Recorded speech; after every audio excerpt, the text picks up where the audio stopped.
Hi viewers, welcome to our channel. బుల్లితెర పైన ప్రేక్షకులందరినీ ఎంతలాగా ఆకట్టుకుంటున్న show big boss ప్రస్తుతానికైతే 7 సీజన్లని విజయవంతంగా పూర్తి చేసుకొని 8వ సీజన్తోని ప్రేక్షకుల ముందుకు వచ్చేసింది. మరి ప్రస్తుతానికైతే షో చాలా రసవత్తరంగా సాగుతుందనే చెప్పాలి. దానికి తోడు ప్రేక్షకులు కూడా చాలా బాగా ఆలోచిస్తున్నారు. మరి ఎలిమినేషన్ రోజు రానే వచ్చేసింది బిగ్ బాస్ సీజన్ 8కి సంబంధించి.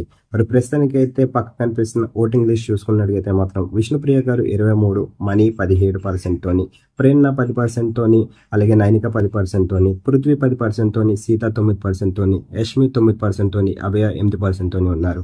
ప్రస్తుతం వినిపిస్తున్న సమాచారం ప్రకారం మరి పక్కనున్న ఓటింగ్ చూసుకుంటే మరి అభయ అయితే మాత్రం ఈ సీజన్ నుంచి మరి ఈ వారం ఇంటి నుంచి బయటకు వెళ్ళడానికి రెడీ అయినట్టుగా తెలుస్తుంది. మరి బిగ్ బాస్ సీజన్ 8 హౌస్ నుంచి ఈ వారం ఎవరు ఎలిమినేట్ అవుతారో మీరు అనుకుంటున్నారు? కింద కనిపిస్తున్న కామెంట్ బాక్స్ లో కామెంట్ చేయండి. అలాగే సీజన్ 8 ముందు సీజన్ కంటే ఈక్వల్ గా ఉందా, లేదు అంటే ముందు సీజన్ కంటే రసవత్తరంగా ఉందా అని మీరు అనుకుంటున్నారు? కింద కనిపిస్తున్న కామెంట్ బాక్స్ లో కామెంట్ చేయండి. ఈ వీడియో కనుక మీరు నచ్చినట్లయితే లైక్ చేయండి, షేర్ చేయండి. మరిన్ని ఇంట్రెస్టింగ్ అప్డేట్స్ కోసం మన ఛానల్ ని సబ్స్క్రైబ్ చేసుకోండి.